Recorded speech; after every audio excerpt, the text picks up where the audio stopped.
Well, hello, everyone, and welcome to the Path 11 podcast today. I have one of my favorite guests with me today.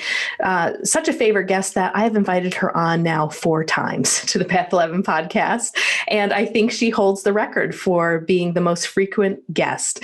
So my guest today, and for those of you who have been following the Path 11 podcast for quite a while, you will remember her. Her name is Austyn Wells. I'm going to give you the three episodes that I already have with her. Episode 147, we brought her on and we talked about her book, Soul Conversations. We had a really interesting conversation. It was the first time I had met her, and it was the first Afterlife Awareness conference that we were doing. So we had her on. Then we had her back on for episode 196. Divine Spark cards were these cards that she had developed. And so we had a lovely conversation there. And then we got together again when the pandemic hit, episode 249, and we were talking about how the pandemic was really upgrading the planet. Now, Austyn is also a speaker again at the Afterlife Awareness Conference, which is coming up June 24th through the 27th. Tickets are on sale, afterlifeconference.com. I'm going to give you $40 off your general admission ticket with a coupon code of PATH40. And Austyn is going to be doing on June 24th a spirit circle that does require a separate ticket, though. That's reservation only. So that's a little bit separate from the conference itself. 3 p.m. Pacific, 5 p.m. Central, 6 p.m. Eastern. And then on June 27th, she's doing another post-conference workshop called Soul Conversations, 4 p.m. Pacific, 6 p.m. Central, 7 p.m. Eastern Time. Now, if you have never heard of Austyn Wells before, you are in a treat. You're in for a treat. Here is a little bit about her bio. She is a spiritual medium and a very talented one at that. It's a whole nother conversation because I did have a reading by her this past year. And she's also a soul gardener. So if you've never heard that term and you want to hear more in depth about that, you have to revisit the first episode, episode 147. But we will talk a little bit about what that is. And she empowers individuals to create soul-centered lives. She's a certified grief counselor, and she combines her intuition and mediumship with shamanism, energy medicine, and sacred ceremony.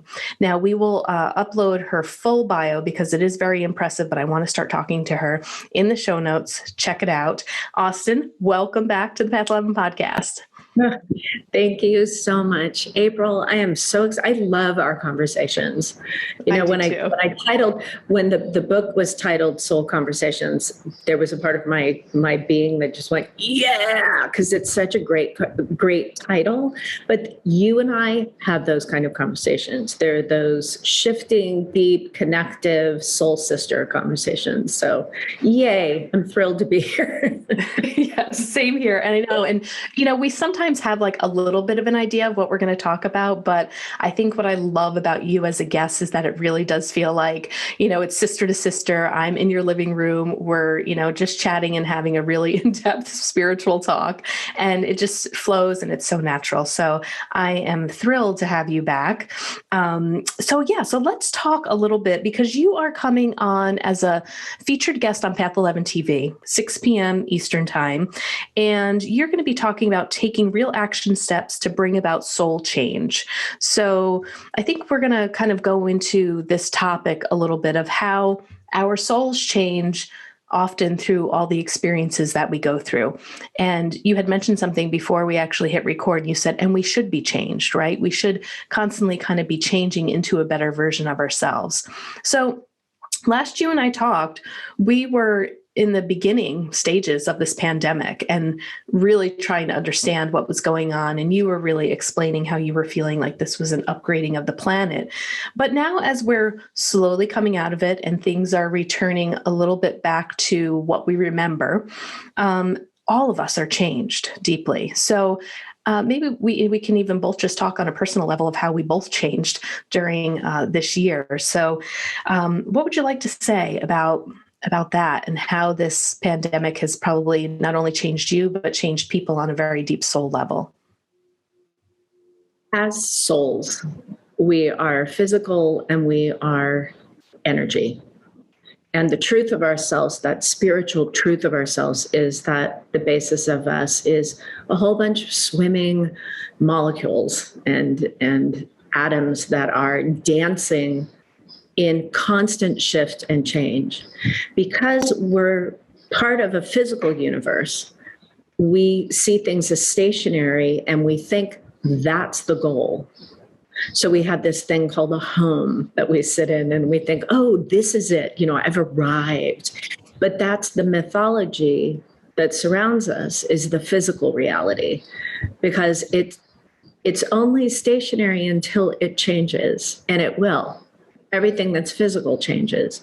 So I think we have to constantly be in conversation with ourselves and to remind ourselves that we are meant to constantly evolve and change. And change is something which was so fascinating about last year, is that the entire planet was put in a global timeout, almost like we got sent to the corner. It's like, okay, think about your lives, think about your choices, what are you doing? And we haven't had anything like that in any kind of history that I can recall. So that opportunity allowed people to really be with what they have chosen in their lives and what they've decided. And I notice so many external changes with people that you could see changes in people's businesses. You could see people completely dropped off the planet. You can't even, you don't even know where they are anymore. People making extraordinary moves. They moved from, where they were to an island someplace because they realized they could work remotely. So we should be different. We should be different. And to me, thank God. But the difference comes, the most profound spiritual changes happen when there's an internal aha and epiphany, when there's a moment that what is surrounding you no longer reflects the evolution of your soul, and that something needs to alter. And to have the courage to change should be kind of a constant invitation. Fear is essentially an energy, and we tend to lean out of it instead of dance with it. And anytime a person encounters that level of personal change and transformation and that presentation of fear, you will be better served by seeing where it wants to take you. And that's where that trust is that happens when extraordinary change happens. So you're different, for sure. I'm different, and I would hope that we all are. Yeah. And this is such an important topic to talk about, because I have seen, so many people, I would say, including myself, maybe like more so 10, 15 years ago. I feel like when change comes up in my life, I kind of, brace. I get like, oh, here it is. And then I loosen the grip a little bit, just because have had enough experience of going through enough change to realize everything that you're saying. It's like, dance with it, flow with it, be open to it. What is it teaching you? But I've also seen so many people just tighten their grip even more. I mean, some of the clients that I had talked to, that they would say that they are the most resistant to change. I hate change, April. I can't stand change. And they were gripping and gripping and gripping through the whole process of the pandemic. And part of my role was trying to help them loosen their grip and take their fingers off of the bars and just breathe a little bit. What is it teaching you? But I find that when people grip harder and resist it even more, they are bringing so much more anxiety to their life, frustration, and the fear is the biggest thing, because they don't want to let go of the old way and they don't know how to be in the new way. If people have ever had the honor of being with someone when they die, there's the exact same presentation. I was having a spirited conversation with a hospice worker yesterday about this very topic. When a person that's in the dying process is in denial of the fact they're in the dying process, they will suffer exponentially more than the person who acknowledges the fact that they're in the dying process. And mind you, this is a huge acknowledgement to say, I am dying. But the person who can allow the experience, and this is, I think, when people in the metaphysics world start sounding very earthy, crunchy. But when we can really allow exactly where we are to be the only understanding that we are currently engaged with, then there's so much we can learn from what is happening. The challenge is we have two aspects of our soul. We have our finite self, which we can call our human being.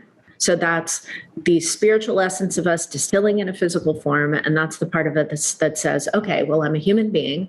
I'm doing this on my own. I am going to die because everything around me dies, and I'm led by my emotions, and what I've done in the past informs everything I do going forward, and I'm in control. That's the finite self. The infinite self is the part of us that has a foot in the invisible world, that understands that we are a soul and a full soul. So there's an internal conversation that our soul is going to have. This is one of many experiences we're going to have. And that we consciously choose the events of our life to not happen to us, which is the mythology of the finite self, but to happen for us, which is the truth of the infinite self. Now, you can't be in your infinite self all the time and just, walking on water and doing miracles. I mean, that's not a real way of being a human being. But we've also witnessed what happens when people are just their finite self, and they're gripping and they're holding on because change brings fear. The idea of soul conversations is to allow both aspects of yourself to be in dialogue with each other, and hopefully let the spiritual aspect of yourself to say, I wonder what we're learning from this moment. And then you have an engagement with the things that happen in your life. But that need to control is the finite self, because we are afraid of change. And yet we're surrounded by this fantastic thing called nature, which is constantly in evolution and change. No single day is the same. Right. So we have eyes to see, but we don't seem to look, because we're not taking in the fact that what is around us is changing. So it's absolutely scary, but fear is just a feeling. Yeah, and it might be a little front loaded because of something that's happened to us before. But that's just our brain trying to go, oh God, it's a new moment. I've got to be prepared. So it goes through the Filodex, the all your files of all the things that have happened before, and pulls a file of something that looks somewhat similar to the moment that's happening. It goes, how did I react then? Oh, I had a scared face on. Okay, now I'm going to have a scared face to this moment. But that takes all the fun out of it, because then essentially you're acting like a robot in your life, repeating the way that you've performed before. So what was awesome about last year, and I suppose that's a really weird way of framing it, but what was great is nobody knew what to do last year, because we hadn't seen anything like it. So people are flying through their files going, what looks similar to this moment? And they're like, crap, nothing does. Now what do I do? So it demanded that people probably henny penny it a little bit and not know what the hell was going on. But then people started changing in a really fabulous way, which was they started enjoying the fact that the world was different, and returning to value and returning to silence. And I had some girlfriends of mine, and I went out to a restaurant in the last month, and these people one gal was known to me, but the other people were brand new. So we were having a really fun time, but we went to a restaurant that had live music playing, a huge party to the right, and then loud conversations all around us. None of us could focus because we had gotten so accustomed to a quiet world that we stepped into, the party was too loud and the music was weird and nothing made sense, and we couldn't focus. So my hope is we don't return to the world the same. I want us to be different. I want us to be,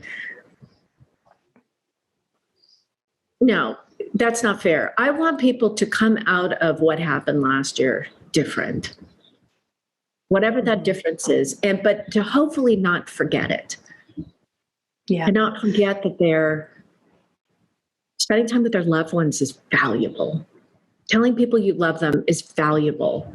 Slowing down and just enjoying the moment of your life and not doing as much as being is important. That's the value. That's the nectar.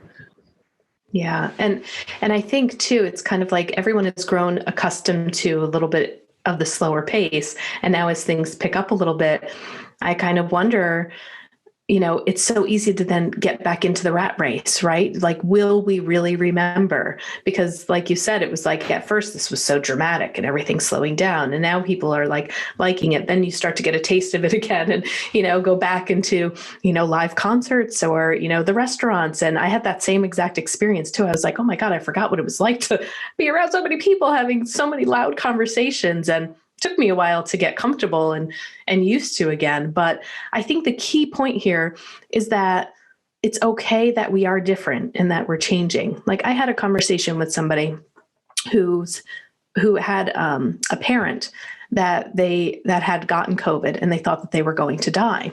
And so the whole family was going through this grieving process, and this individual was going through this grieving process and really felt like he was going to lose his dad. And then his dad turned the corner, and then he turned a corner again and thought he was going to lose him, and then ended up living and coming home and surviving the whole COVID experience. But this individual was left with so much trauma from the whole event. And I remember him saying to me, I just want to feel normal again before this went down with my dad. And I said to him, it just reminded me of like the combat vets that I worked with, many years ago, that when they went to war and they were on the front line and then they came back home, they were a changed person. Like, you can't go back to who you were. These events do change you, and that's okay. But there is this resistance that I see with people where I just want to feel normal again, or I just want to be who I was before this event happened. And I really try to challenge people to embrace the event, to say, like, you can't go, if you've never been to a third world country and really see starvation, you can't go there and then come back to America and be the same person. Yeah. You just can't. No. And I think these are more dramatic events and examples that I'm giving. But just even the whole pandemic in itself, it's okay that we are not who we once were a year and a half ago. So how do you help people with this? How do you help people to really embrace that their soul is changing? And how do you get them to be this different version of themselves and to constantly model their environment around that version of themselves? It's beautiful you asked that question, because one of the gifts of last year was I started an online meditation every night for free, because I wanted people to come to a place of mindfulness. And I thought, God, if I can just give them 20 minutes of internal awe, where they're not worried about, what's outside of themselves, and just turn in and listen differently. And what came out of it was a membership and a group of people that I've been working with, 44 people I've been working with for the last year. And we have done a deep dive into the soul. And it's not only changed, it's put everything that I teach together, but it's changed all of us, because we've all now have great contrast to say, wow, the circumstances of the world are never going to change, but I'm changing how I'm dealing with the circumstances of the world. I'm not reacting, I am being with. And that's the difference. The challenge that we face is we all have a map of what it's supposed to look like somewhere in our mentality. And we just think, oh, okay, well, when I'm this age, this is going to happen. And then this happens. And it's almost as if we buy into a fairy tale, and it can be based on what we witnessed our parents do, or what we witnessed our parents do that we don't want to do, or events in our life, or I never want that to happen, or I can't wait for that to happen. So the interesting part about having that strong of a mythology is that you're constantly waiting for an event to happen. And if it doesn't match it, you think something's wrong. So when you talk to people about what's off in their life, a lot of the dialogue is, well, I should be, and I should be this, or I should be thinner, or I should be more successful, or I should be making more money, or I should be married by now. And all of those things relate back to a part of them that is not in alignment with what's actually happening in their life. And once people become aware of that they're stepping out of what is It's the simplest way of saying it. And that's okay. But then to understand, why do you think you need to be in that place? And what does happy look like for you? Where are you happy? What's working for you? And then in that alignment of a connecting to the happiness, or realizing the bigger epiphany that they're already happy, but they're making themselves unhappy by focusing on this one thing that's not present. Mm-hmm. Then they start to have a different idea of success. And then as they explore their inner topography through meditation, through tools and techniques, then they become in partnership with themselves, not expecting themselves to be someplace else, but with allowing what is happening in their life to be not what's normal, because I hope we never want normal. I don't think any of us are normal. And that's a compliment, but I think to allow ourselves to just be. And notice when you're thinking something else should be going on, and asking yourself, why am I not letting what is right now be the best moment of my life, no matter what it is? Because you mentioned earlier about a gift, right? The finite self will think it's happening to us. Something's wrong. I'm out of alignment. It's not normal. It's not, I'm not. And then the emotions kick up in the nervous system. And then you've got a whole, moment happening that takes you out of the moment. But the infinite self knows that it's a gift and that you're learning from the moment. So if you can just stop yourself and say, what's working? And if something really adverse is kicking up, say, what am I learning from this moment? Why is this tornado or this, dandelion, whatever you want to give the power to the thing or the circumstances happening? Why is that showing up right now? And where is the gift in it for me? Yeah. What am I learning? What am I teaching? And that. And then it becomes personal, and then it's relatable, and then the fear is dispelled. So that's what I mean by that conversation between that finite self and the infinite self. We need the finite response, because that's the part of us that's a little bit more in darkness and needs the transformation. And that's why we're in a physical body, is to have that experience of transformation, which is change. So we're back to the beginning of the conversation about we have to be changing all the time. We just do. Yeah. But I really like what you're saying too, of kind of like, do a little personal inventory. What's the plan that you thought you had for your life, right? Because the other thing that I've noticed, and I'm sure you've noticed too, people will hang on to the one thing. Well, when I get married, right? Like I can think of another person that she is just dying to get married to this man.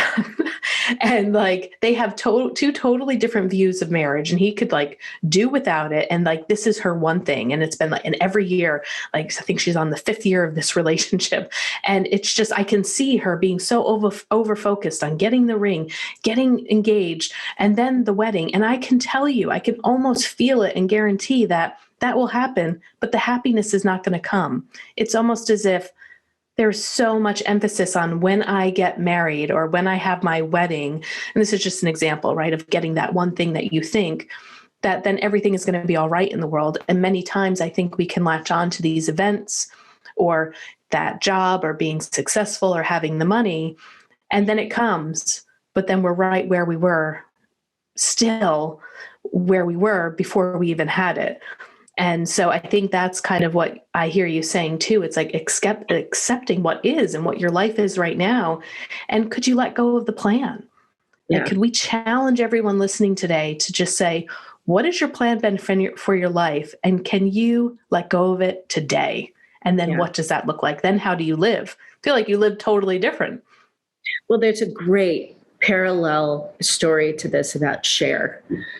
Cher, who has been really successful, and I think a lot of people don't always look at the trajectory of how long that woman has been in show business. I mean, she started, I think, in the 1960s, and then she's still credible and working, and, God bless her for all of it, But she had as such a specific part of her mythology that she was going to win an Oscar. That was a huge goal for her. So very quickly, she got moonstruck and won an Oscar. So that box got checked and she went dark, as many actors do when they win Oscars. But she went dark because she had no mythology past that point. Mm-hmm. So with the friend that you're talking about with the marriage, we will assume that there's this trajectory that then has, or this destination that has a specific resolution, and it has, rainbows and unicorns and all sorts of things are going to transpire. When I'm at that point, then I will be. And there's a difference between destination and destiny. Destiny is an ongoing force of energy that drives your soul forward to extraordinary transformation. A destination is a single point that lands you in a place or in a space, and it's a comma in a sentence. Maybe it's a full stop, but there's something after it. So I think to understand, and it's why studying shamanism was such a gift for me, was it really helped me understand how they work with energy, the energy of future. And then when I do mediumship sittings, I'm fascinating. There was a very dear friend of mine. We did a reading recently, which is always a challenge for a medium because you have to forget like everything about them and let the spirit world work through. But what was interesting in the session is her brother is in spirit, and then she has a living brother. Her mother and father are living, and her brother in spirit, who was acknowledging that this gal's father was very, very ill. And this does not happen in my sessions very much. Her brother said, Dad's going to get sick. When Dad gets sick, because he was already dealing with a physical condition, Dad's illness is going to go really fast. So when he starts to get sick, be prepared. Well, sure enough, now, some people could think that inspires fear. The spirit world will never say anything that's going to make you afraid. That was absolutely preparation and unbelievably true, because they were in Vegas. While they were in Vegas, her father fell, and a week later, he died. It was that fast. I mean, she kept calling me going, oh my God, I can't believe how quickly this is happening. But because we had talked about it, her mom and her living brother were aware of the fact that potential was there, so they could prepare for that destiny. They could prepare for that moment. You can't change it, but it's a different level of preparation. So I think we always will be, I've kind of opened up another window here, but if we're paying attention to the infinite self, you will get signs and symbols that things are having a different level of evolution. And that's really important. And if there's ever been like a dangling carrot about meditation, that's it. Because you'll get the information before the event. So let me, I'm going to ask a very bold question back. We're going to switch mics for a moment. Yeah. You, my love, have dealt with extraordinary change and sudden extraordinary change. Yep. On a soul level, did you have any signs or symbols, anything transpiring to alert you to the fact that something was going to happen with your mom? Absolutely. Yes. Have you talked about that with people? I've mentioned not. And if I'm stepping into something that you're uncomfortable with, but I mean, no. You're a walking example of change. And the reason why I mention it is because people fear change because they think that they're doing it by themselves. That infinite self will always give you the heads up. You're always going to get the heads up. It's not going to change the event, like that brother saying to them, Dad's going to die quickly.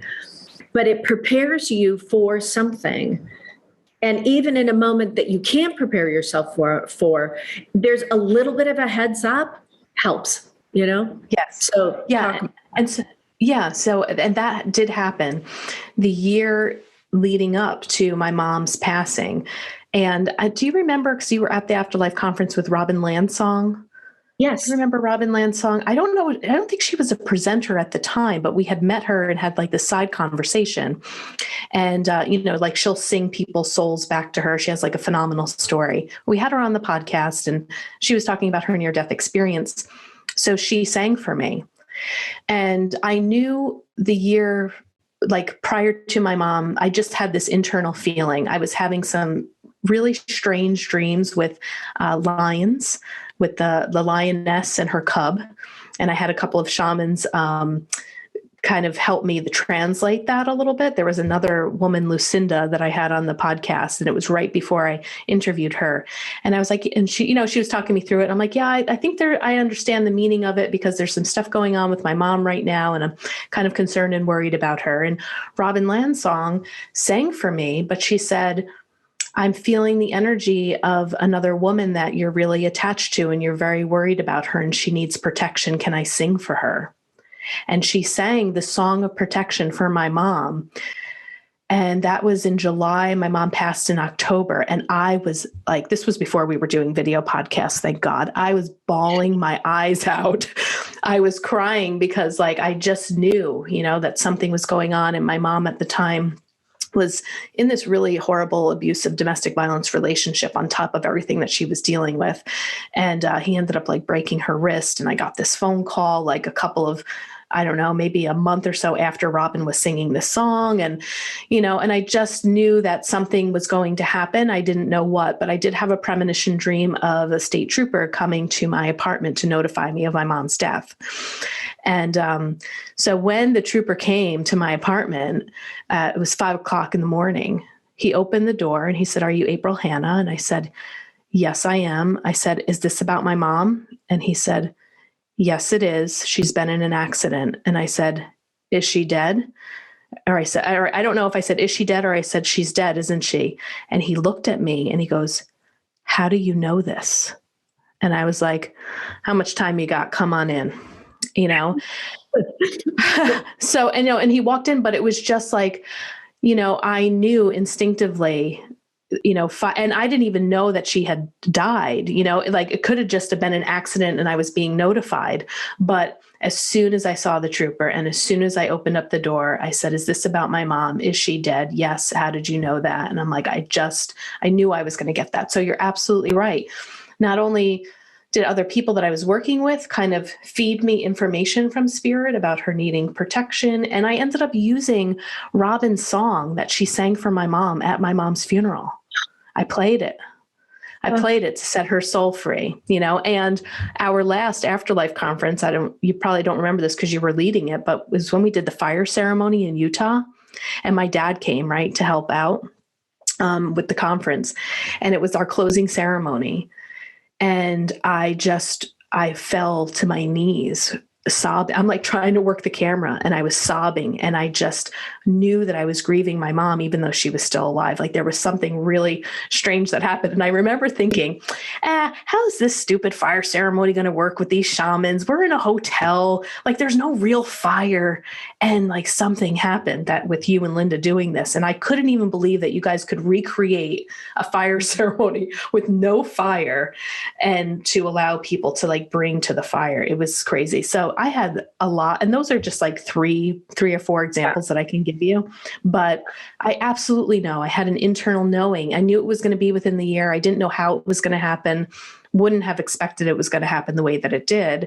But when I got the news, it was shocking, but not shocking. Yeah. Yeah. I am so glad you shared that. I'm so glad you shared that on so many different levels, because I think, extraordinary change, and we're still talking about change, which is awesome. Extraordinary change. And I am sending you so much love about this shift with your mom. Yeah. Because you are an amazing woman. And you mothered your mom and you got her through life to the degree that you could. You did a brilliant job as a daughter. Thank you. You really did. And it's different to change when your mom is no longer on the planet. It's a change when people die. It's a change when, in my circumstance, I equally felt a change prior to 2020.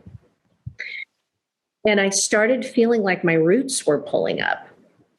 I just didn't feel as connected to the home I was living in. I didn't feel connected to my husband. I didn't feel connected to So many different things. I knew my mom was dying, so my mom died. Then a month later, my husband and I decided to get divorced. Then a couple of months later, I had to let go of my family home and the connection to San Francisco. And I have no reason to be in San Francisco except for clients anymore, which is bizarre because that's been my default place. I let go of the house that I'd been married, that Justin and I had together, that we lived in for 17 years. Got a health issue. I had to deal with a little bit of cancer on my nose, which was fabulous. And I had to wear, bandages and look like a war victim, which was awesome. And then, and then move to a place I don't know anybody and watch shifts and changes in everybody else's lives. But I will say, having the courage to change everything. And I think what it was for me was it was a force greater than myself. And it started to feel like it was separate from me. But then I realized it was me kind of calling myself to myself, saying, this is version 4.0 and you're at like 3.2 and you keep hanging on. Take your hands off and go to the next, system upgrade and just get over the fact that, it's not going to work the same and you've got some learning tools. You have to make that shift. And I feel so free. My husband and I are phenomenal friends. He's actually here with me this weekend, helping me out with stuff. We love each other. We just put it in a context so our love could continue evolving because a part of it had stopped. So I think when you're looking at change, the thing to really take into consideration is when you have a part of your life that has stopped, when you have a part of your life that isn't alive, and it starts feeling like you've got this red wagon with 800 pounds in it. You've got to carry it everywhere you go. Something has to change. You're being invited to the next evolution of yourself. So if it's going to be the best party ever, which I promise it will be, it's certainly going to be much more interesting than the moment you're in right now. You need to say yes to the invitation because it's going to better everyone around you. Because if you don't change, you're disallowing the people around you to stop evolving. Mm-hmm. Or you're making the people around you stop evolving. And that's not what it's about. It's not what it's about. And is it scary? Absolutely. But it's actually really crazy, oddly cool too. And it's uncomfortable. And then it's kind of like ooh, at the same time. So there's so many different energies that come with it. But where do I feel right now? I feel awake. I'm in my life right now. Like I am kicking on all cylinders. I actually want to really enjoy having a social life and a balanced external life. I'm excited about that. I'm excited about what's new. But do I want to return to a normal? Hell no. I don't want to go back to something that I thought I understood before. I don't want to put it's like on Zoom when you can change your background and here I am in this room, but I want to pretend like I'm someplace else. That's fun for a moment, but I don't want to keep putting the background of where I am and pretending I'm green screening myself into another moment of my life. I want to be in this moment. This is where all the juice is. This is where all the invitations are that we should be saying yes and no to. So extraordinary change, awesome concept. Yeah. So the other thing that's really interesting, so you and I have like a similar theme, and I don't know if this happens with other people, and I'm sure that it does, but, I experienced a death as well, also of my mom. So I'm sorry to hear that your mom also transitioned. But, there was a death, there was a move. I too had some health stuff pop up during the shift, a new location, moving my business to a place where I know no one either. It's like, and none of this logically, like some of it just logically doesn't even make sense. Like, why would you leave a certain area? But like you said, I felt this pull, and it was something where I think I've done enough internal or spiritual work or have that good meditation practice where it's like, it does feel like it's something outside of myself that I can't say no to. I don't know what it is, and it's still evolving. It still hasn't quite set in yet for me to be like, but I know that there's like this process here. But I've also, in my process, maybe to help some other people, is to know that like when you get that strong pull, I don't say no to it anymore, even if I don't understand why it's happening. And even if it looks scary, and even if it's like, usually I feel like I know it's guided by spirit, or maybe like what you say, I kind of like this concept that it's like my upgraded soul pulling me along, to know that it will eventually be okay, but I don't need to have all the answers. And I think that's what people strive for, right? It's like, I want to have this plan. I want to have the answers on how I'm going to get there. And that's where I've loosened my grip. I've been okay and have seen maybe my soul and spirit lead me to places before without me knowing what was going to happen. And it was okay. And it was fine.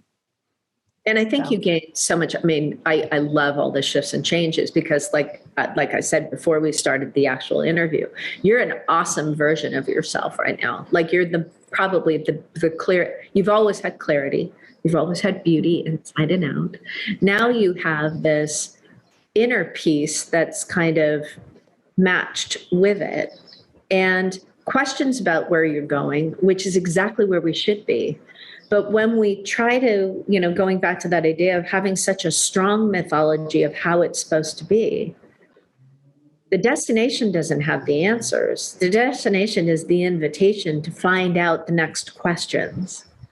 Right. And from there, like coming back to my experience, so I have never bought a house before. I only looked at this house.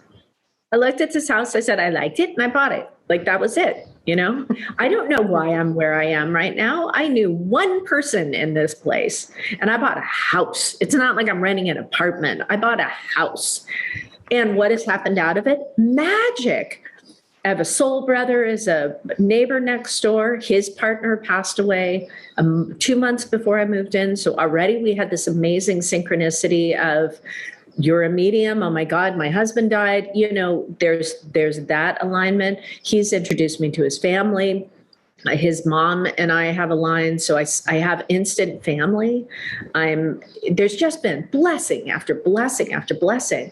And I think the abundance of the universe is so patient, because there are gifts and treasures awaiting you the minute you put your foot out, whether you see the ground below or not. But that step of faith, that leap of faith, they call it, whether it's a leap or a pounce or a baby step, you will be supported so profoundly. And even if health issues come up, the way I look at it, like for instance, and I think I mentioned this on the last podcast, the issue I had on my nose happened exactly at the same place my dad's issue happened. My dad had exactly the same presentation. So instead of like flipping out and going, oh my God, my destiny is my dad's destiny, I said, wait a minute, what do we have in common? If this is happening exactly the same, I'm going to go to my infinite self. I'm going to witness the event. I'm not going to respond as my finite self and go, oh my God, and henny penny around and run into walls. I'm going to shift to my infinite self, and I'm going to say, okay, so wow, not expected, kind of a lot to deal with at once. Can't do much about that. Why is this showing up? What is it teaching me? And what's the gift? And it had so many opportunities, gifts, transformation invitations by looking and dealing with it differently instead of meeting it with fear. When you meet it with fear, you have no relationship with it. You're creating a quanta of energy between you and the event or the circumstance or the person. Yes. By saying, you're teaching me something, I'm creating a relationship with it, and you're a gift, I'm coming to it with gratitude. And gratitude is the highest level of soul conversation, because then you're coming from a really deeply spiritual concept of, this is exactly what I chose. Wow. Awesome. Not what I expected. Awesome. Now what's going to happen? And when you're in that zone, then you can reclaim that childlike enthusiasm and innocence, even with a crazy thing like a health concern. Because I think when the health concerns happen, your body is just releasing something that maybe is connected to that old mythology. Maybe it needs to transform because it doesn't serve you anymore. Or you need to realize that you are that new version of yourself. So you need to surmount this physical issue to get to the next level. So you actually realize that that upgrade is absolutely necessary because you don't need that software anymore. Yeah. From that perspective, it's easier to engage change. Absolutely. And I think that's the dance that is can be a little challenging at times because the physical self can really pull you in to that fear. But then when you come out of it and you're having this conversation, and like what's been very helpful for me, and you just mentioned it too, it's like, okay, I chose this, I signed up for this, constantly asking the question, why are you here? What are you showing me? What am I not looking at? Thank you for being present, loving it. And then I hop into the fear again. It's like if you get like, like the physical sensations or whatever, like, you have to figure out what's going to happen with the nose. It's like, and then you're brought back to the physical body, but then like you keep stepping in and out of it, and I think that's a dance to perfect. And that is what makes that type of change and situation to help. It just like helps you move through it with a little more grace and ease. Yeah. That's the balance that I found. I don't know if we're ever supposed to be amazing dancers, but if you think of all different kinds of dance styles, there are stops in dances. You look at some of the beautiful Latin dances. There are these moments of like, where there's intensity. But if you, because the dance analogy really is lovely because there's slow motion and there's poetic motion and then there's rhythmic movement and there's tribal movement. But it's movement.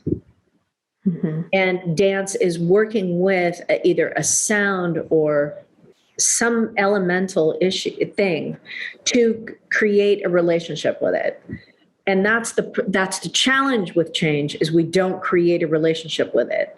The minute we default into our emotional base, which then connects us with the finite self, we're reacting to it instead of having a relationship with it. And it's a hard one, especially when people are dealing with a larger, concern, physical concern that might have the dance of death connected to it. Because to be grateful and in relationship with a tumor or something along that line, it's a hard concept for people to take on board, but it's a part of you.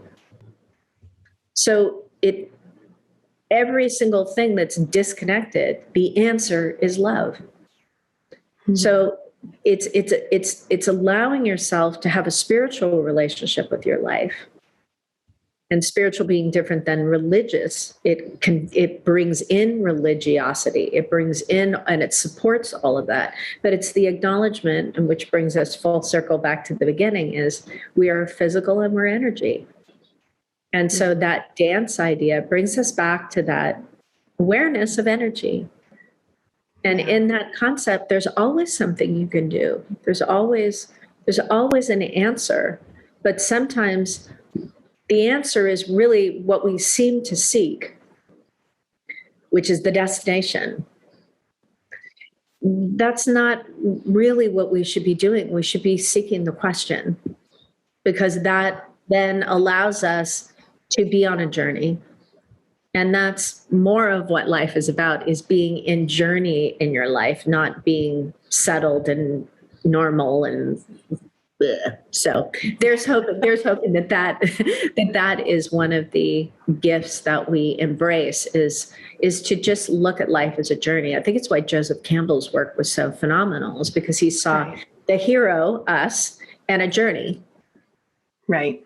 And was he the one that the one that coins life is a journey, not a destination? I mean, I know that there's a quote out there. I don't know if that's his or not, but I mean, I've heard that, but I think what you're saying, it kind of falls in line with that. It's like, let go of the plan, let go of the destination, latch on to the journey, you know, because the destination, when you think about it, okay, so you get there. I've had so many destinations in my life and I've gotten there and then I stood there and said, okay, now what?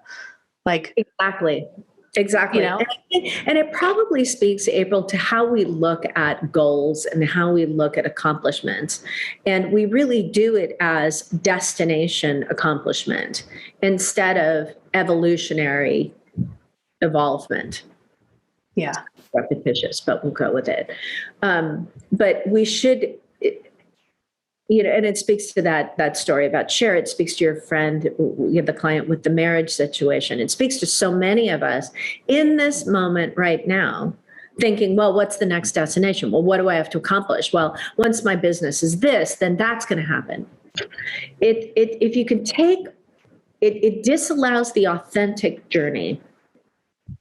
When you're worried about where you're going, what it's going to look like when you get there, because that focus is about what other people think, not about your own evolution. If you can disconnect, there's a beautiful poem by Rudyard Kipling called If. Have you ever heard it? No. Okay. we're going to take a moment. We're going to jump to the internet because it's so delicious. It's a bit of a poem, but it's really outstanding. If you can keep your head when all about you are losing theirs and blaming it on you, if you can trust yourself when all men doubt you, but make allowance for their doubting too.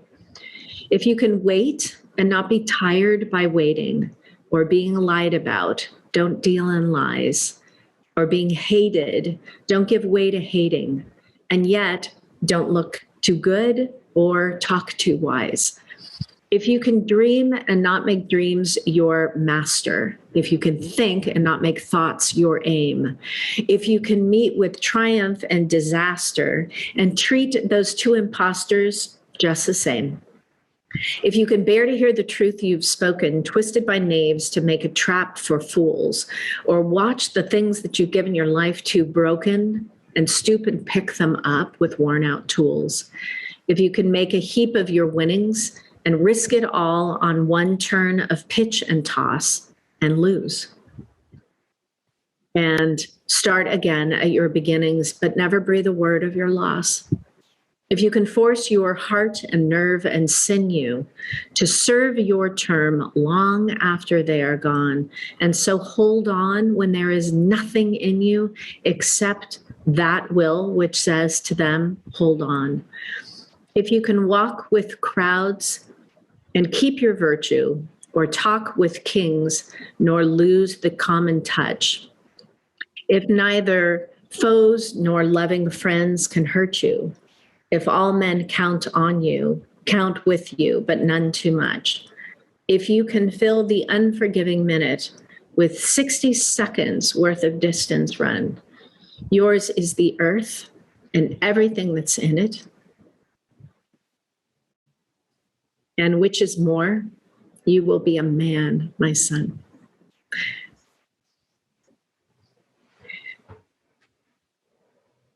What I love about the poem is it speaks to the authentic soul. It speaks to the audacity that it takes to be your own version of what a human being is. And it's not to stand out as different or compare yourself to other people. It's to give yourself permission to let your life unfold like a dance.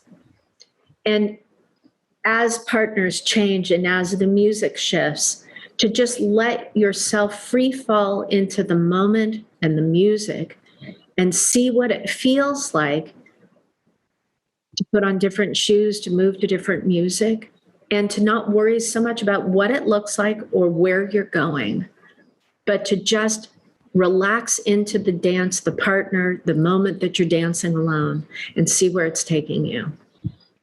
Those are the people that we admire.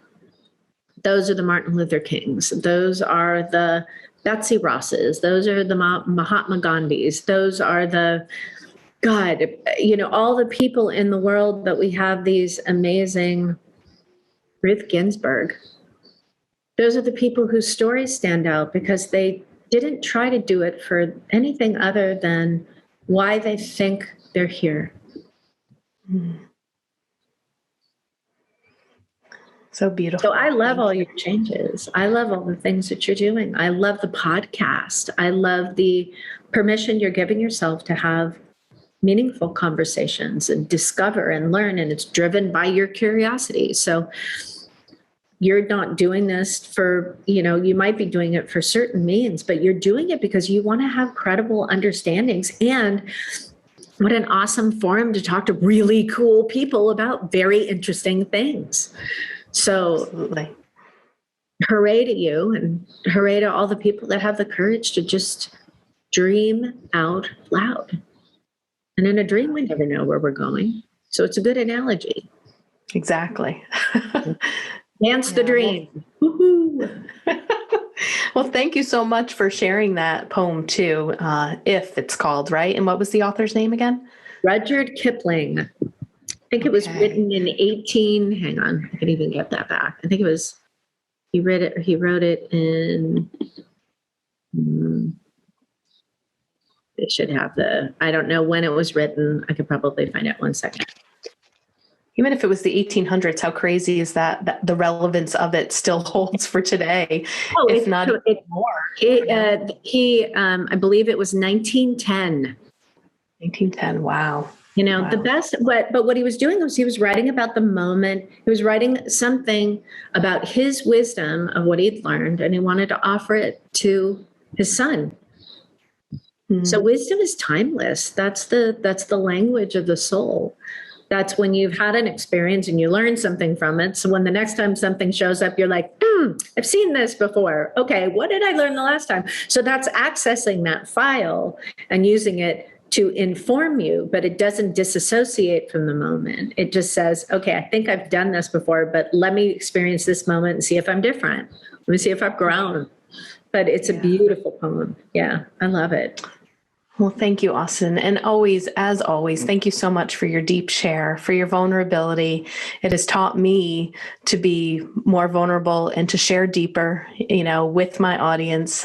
You've been such a great mentor and role model for me. I'm just always so blessed and thankful to always be in your presence. I always learn something, and probably why I keep bringing you back. You've gotten the gold medal for my favorite guest. And you're going to keep coming back because I'm going to keep asking you. So we'll just make you our number one guest on the Path of Love podcast. But I would love people to know where they can reach out to you, work with you, because I know, like you had said, things had really changed for yourself, and you changed your business too, and you now have like a subscription that people can sign up for. So please tell people about that.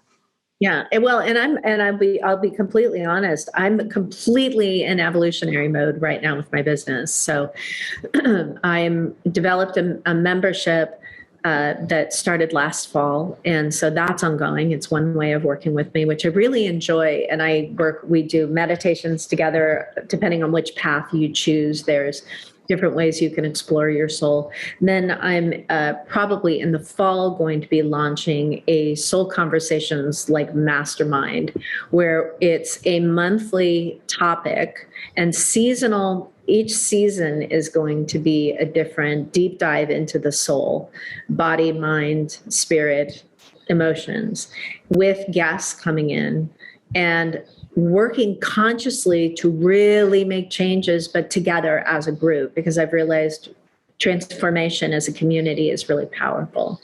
I work with people individually. I do mediumship sittings. I do soul gardening, which is just me working with my shamanic tools and all my other tools that I have, grief counselor, energy medicine, all that stuff with people. My website is Austyn Wells, AustynWells.com. And that's going to transform all this summer, but it should be changing. So stay with it, because it gets better. Yes. So join Austyn on her journey and watch her change so you can feel a little less afraid to change yourself. Yeah. And again, Austyn is going to offer that Spirit Circle at the Afterlife Awareness Conference this year. Again, that's June 24th through the 27th. Her Spirit Circle is on June 24th. You can purchase a separate ticket for that at afterlifeconference.com. But if you would like to attend the conference itself, use Path 40 to get $40 off your general admission ticket. And check out the other episodes that I have done with Austyn, episode 147, 196, 249. And as always, would love to have you back. And I cannot just, tell my audience and it's just kind of like, I can't speak any highly than I can. I mean, I've I had the mediumship session with you, and I feel like we should have like a totally different podcast about that because it is unlike any other mediumship session that I've had. And I had about 3 or 4 others in the year and a half. And everyone has a different style, and I appreciate all the different styles, and everything was very helpful in all of them. But, and I'm not just saying this because I love you, but yours is at another level. And the level that it's at, like I've been saying to myself, I have to write her a testimonial, not like you need another, but I would love to send one because I have to put my thoughts together on it. But that you are next level with your connection in the spirit world, because it was like Austyn moved out of the way and I was having a conversation with my mom. It wasn't this evidential mediumship stuff of like that I've gotten from other mediums. Like, you know, they would pick up on things or knew some things that nobody else would have. And you did that too in some areas, but there was something really organic that shifted during the session that you and I had. And it was as if you embodied her personality, the way that she talked, her sense of humor. And it really felt like I spent an hour finally getting to have a conversation with my mom. And it was a different level of healing, you know? So I think that all mediums are different and they have their own style, but that, and I don't know, I don't know if all of your clients say that, but that was my experience with you, was that it was a really next level mediumship reading. It wasn't, I didn't feel like I walked away like, yeah, well, she validated things. And, you know, I kind of knew all that stuff and it was nice to hear from my mom. It was like, no. Like I just hung out with my mom for an hour and we had a really deep conversation and a talk about stuff. So it was so different. I appreciate you mentioning that because here we go back with the blueprint of what a mediumship sitting should look like. I have let the spirit world work with my mediumship and I don't work in the same way. And I've gotten comments about that because people expect it to be a certain thing. So what I have found transpires is, and this goes back to soul conversations, there are people who need the evidence, the finite self needs the evidence that that person was with me, that they're still around me, and that I know they've died, but that I can still connect with them. And the evidence of a mediumship sitting always needs to be there, because otherwise, I suppose you could make it up, which is dreadful to think about, but you could. Where I have found the evolution is that we just have so much stuff that gets left. And the spirit world, being connected to the infinite self, being connected to the fact that they know we're here to evolve, there's an aspect of their soul that becomes very, very much of a witness to their actions in their lifetime and aware of what needs to shift and change so your soul can have the freedom to move forward. And that's what shifted in my work. And I've really had to sit with myself with it because it is different. On some sessions are more evidential than others, but that shift has really transpired. And I've just trusted the process. And it does feel like it's an evolutionary possibility for someone, but it's not what everybody is looking for. But I think it should be part of the conversation, because why else would they be coming forward unless to be of service to us in some sort, unless to lighten our load and make things better. But like you know, we've been talking about change. I've had to let it change, because trying to go back to what I was and only doing evidential mediumship, I can't get back there. I'm not supposed to be there. So it's part of where I'm changing is trying to think about, like, how do I help people understand that's how I work, because I don't want them to sign up for something thinking it's something when it really kind of goes in a different direction. But yeah, I thank you so much for saying that. You know? Yeah, because the other thing that I'll say, clearly, like, we can't stop talking. I would try to end this like a couple of times. I'm so sorry. Well, I'll try to wrap up. But I just can't stop talking to you. Okay, so just one other thing too that I'll say. Here's another here's another thing. Evidential mediums, this is my personal experience, are helpful, but sometimes it feels like, well, let me go and talk to another medium and see what they say. When I had my session with you, there was something that healed and there was a conversation that was completed. And in the session with you, it kind of felt like, I don't think I really need to go and see another medium again, because it was, I don't know, I think it's because you work at such a deep level, but it was such a deep experience that sometimes I feel like before that, I hadn't gotten that with other people. So it was like, okay, well, then this is where I think sometimes people who are grieving can then go on to this medium search. Well, let me talk to another medium. Let me get another session. This person didn't say anything. Maybe the next medium will, get this piece. And that's what I need to hear.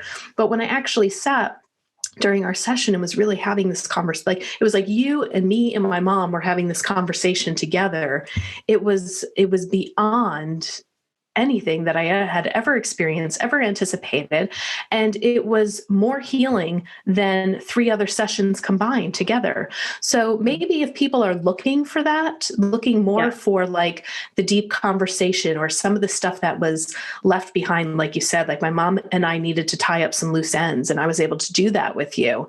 And it wasn't about, oh yeah, your mom really liked this song or like this or like that. Like, you did hit, and there was some evidential stuff, and that was fun, and that stuff makes me laugh and it brings me comfort, but it's like that's surface level a little bit. It's like, okay, but then when we really got into it, it was like that's where the healing happened. So I would say if people are looking for that deeper experience and really need that conversation or tying up some of those loose ends, Austyn Wells is my number one referral. I refer all my clients to you, and I'm like, look, if you're going to spend any money or you're going to go and talk to anyone, this is where you need to go, because you're in good hands with Austyn. So sorry, my dog agrees. No, yay, dog.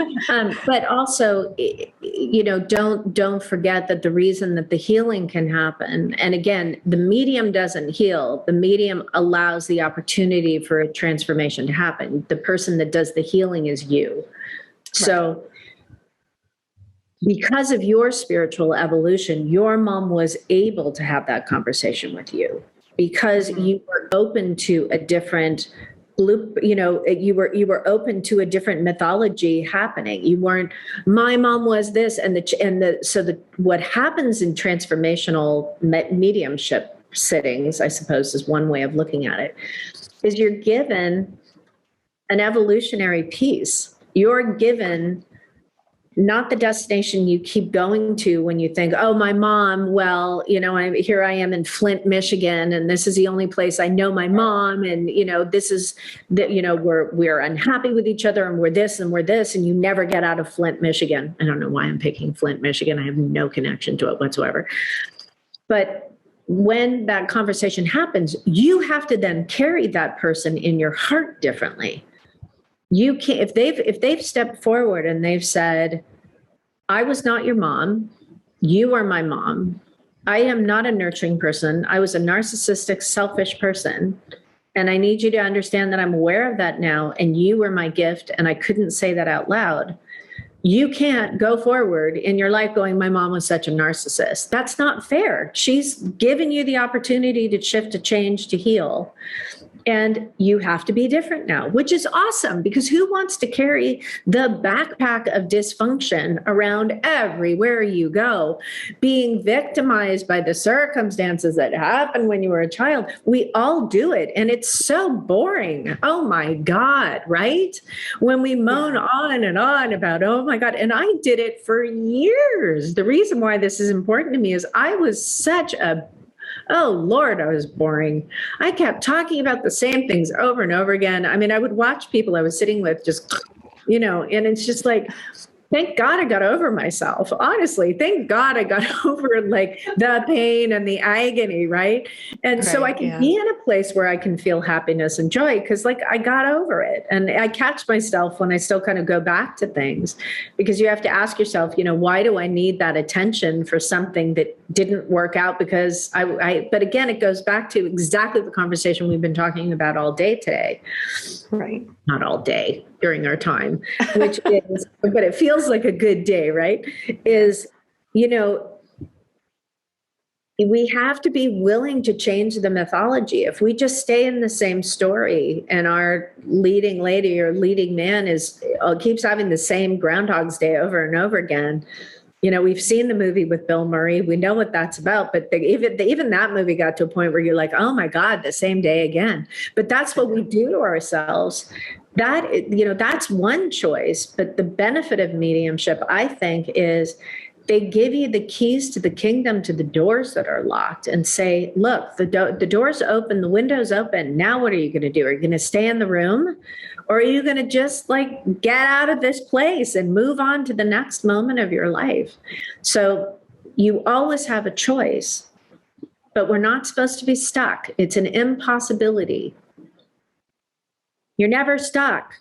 You just think you are. Stuck is when you've got two time zones competing with each other, and it's not even this moment. You've got two different things going on. So change is good. It's powerful. It's awesome. So go change. Yes. Yay. Yay. Thank you, Austyn. Thank you so much. Love you. And I'm looking forward to our next conversation, hopefully maybe next year once you have these grand changes. I know, like you said, anticipate some changes with your website and stuff like that. Let's have you back on in the fall so we can let people know, what direction you're going in. And again, austynwells.com. Please visit, book a session. You will not regret it. So take care, everyone. Take care, Austyn. It was lovely speaking with you again. And I will talk to everybody next time. Take care, everyone.